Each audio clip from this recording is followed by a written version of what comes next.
Lesson 44, A Course in Miracles. God is the light in which I see.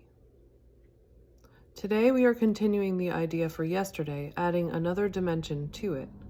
You cannot see in darkness, and you cannot make light. You can make darkness and then think you see in it, but light reflects life, and is therefore an aspect of creation. Creation and darkness cannot coexist, but light and life must go together, being but different aspects of creation. In order to see, you must recognize that light is within, not without. You do not see outside yourself, nor is the equipment for seeing outside you. An essential part of this equipment is the light that makes seeing possible. It is with you always, making vision possible in every circumstance. Today we are going to attempt to reach that light. For this purpose, we will use a form of exercise which has been suggested before and which we will utilize increasingly. It is a particularly difficult form for the undisciplined mind and represents a major goal of mind training. It requires precisely what the untrained mind lacks. Yet this training must be accomplished if you are to see. Have at least 3 practice periods today, each lasting 3 to 5 minutes. A longer time is highly recommended, but only if you find the time slipping by with little or no sense of strain. The form of practice we will use today is the most natural and easy one in the world for the trained mind, just as it seems to be the most unnatural and difficult for the untrained mind.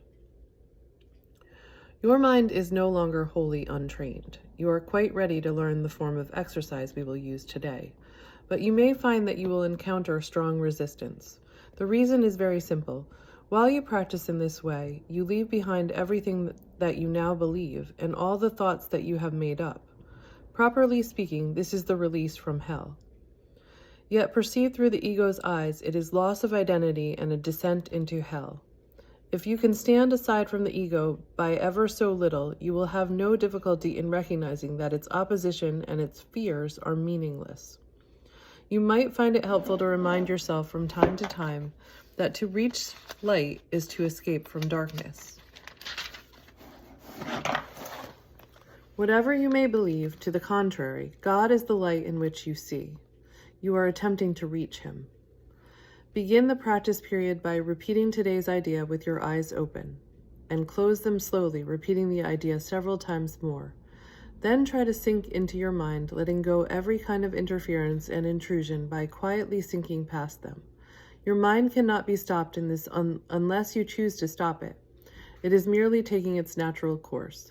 Try to observe your passing thoughts without involvement and slip quietly by them. While no particular approach is advocated for this form of exercise, what is needful is a sense of the importance of what you are doing. Its inestimable value to you, and an awareness that you are attempting something very holy. Salvation is your happiest accomplishment. It is also the only one that has any meaning, because it is the only one that has any real use to you at all. If resistance arises in any form, pause long enough to repeat today's idea, keeping your eyes closed unless you are aware of fear. In that case, you will probably find it more reassuring to open your eyes briefly. Try, however, to return to the exercises with eyes closed as soon as possible. If you are doing the exercises correctly, you should experience some sense of relaxation and even a feeling that you are approaching, if not actually entering into light. Try to think of light formless and without limit as you pass by the thoughts of this world, and do not forget that they cannot hold you to the world unless you give them the power to do so. Throughout the day, repeat the idea often with eyes open or closed as seems better to you at the time. But do not forget, above all, determined not to forget today. God is the light in which you see.